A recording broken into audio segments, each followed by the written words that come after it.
क्या केजरीवाल सरकार ने दिल्ली में स्वास्थ्य सेवाओं को आईसीयू में डाल दिया है? क्या दिल्ली का हेल्थ सिस्टम पूरी तरीके से ध्वस्त हो चुका है?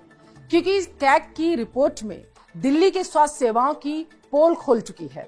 रिपोर्ट में कहा गया है कि दिल्ली के 14 अस्पतालों में आईसीयू नहीं है, जबकि 12 अस्पतालों में एम्बुलेंस ही नहीं है। रिपोर्ट के अनुसार कोविड-19 से निपटने के लिए केंद्र सरकार से मिले 787 करोड़ रुपए में से सिर्फ 582 करोड़ रुपए ही खर्च किए गए, जबकि बाकी राशि बिना उपयोग के ही रह गई।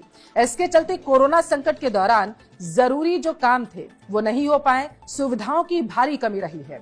रिपोर्ट के अनुसार स्वास्थ्य कर्मचारियों की भर्ती, वेतन के लिए मिले 52 करोड़ रुपए में से 30 करोड़ रुपए ही खर्च नहीं किए गए, जिससे साफ है कि सरकार ने स्वास्थ्य कर्मचारियों की पर्याप्त भर्ती ही नहीं की, जिससे महामारी के दौरान लोगों को इलाज में भारी दिक्कतों का सामना भी करना पड़ा है।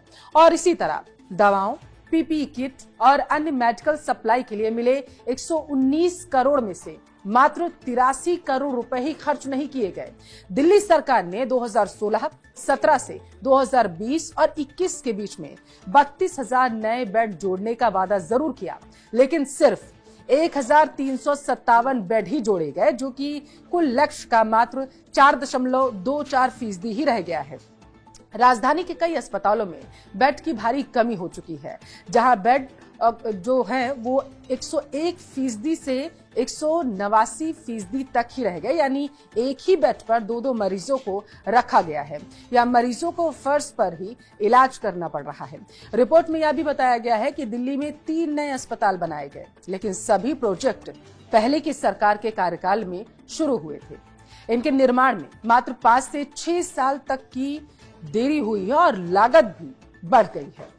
इंदिरा गांधी अस्पताल में 5 साल की अगर हम बात करें तो बताया ये जा रहा है कि 5 साल में लागत जो आई है वो देरी हुई है और लागत में 314 करोड़ रुपए जो है वो बढ़े हैं, ऐसी जानकारी है।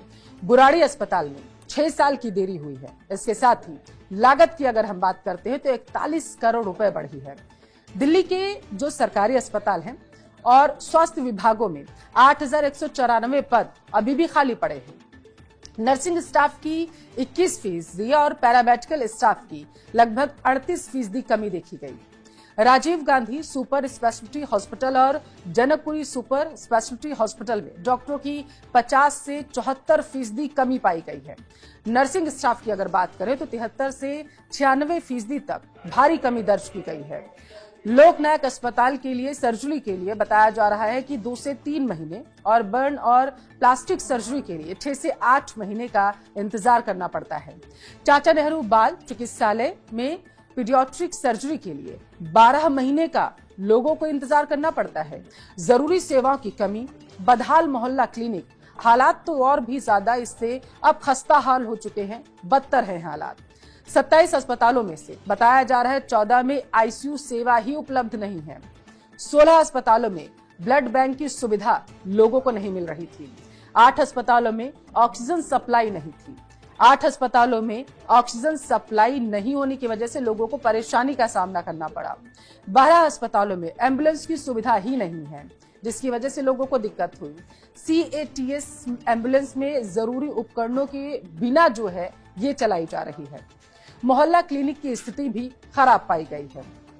21 मोहल्ला क्लिनिक में शौचालय नहीं, 15 क्लिनिक्स में बिजली बैकअप की सुविधा ही नहीं पाई गई है। 6 क्लिनिक में डॉक्टर्स के लिए टेबल तक नहीं रखे गए हैं। 12 क्लिनिक में दिव्यांगों के लिए कोई सुविधा नहीं थी। और बताया अब ये जा रहा है कि कैग रिपोर्ट ने दिल्ली की जो स्वास्थ्य सेवाएं हैं उसकी पोल खोल कर रख दी। सेवाओं की हकीकत उजागर कर दी गई है। कोविड काल में सरकार द्वारा मिले फंड का सही तरीके से इस्तेमाल नहीं किया गया। अस्पताल में जरूरी सुविधाओं की भारी कमी देखी गई है। बताया ये जा रहा है कि स्टाफ की भारी किल्लत और भ्रष्टाचार की इशारा कर रहा है कि यहाँ पर भारी भ्रष्टाचार हुआ है।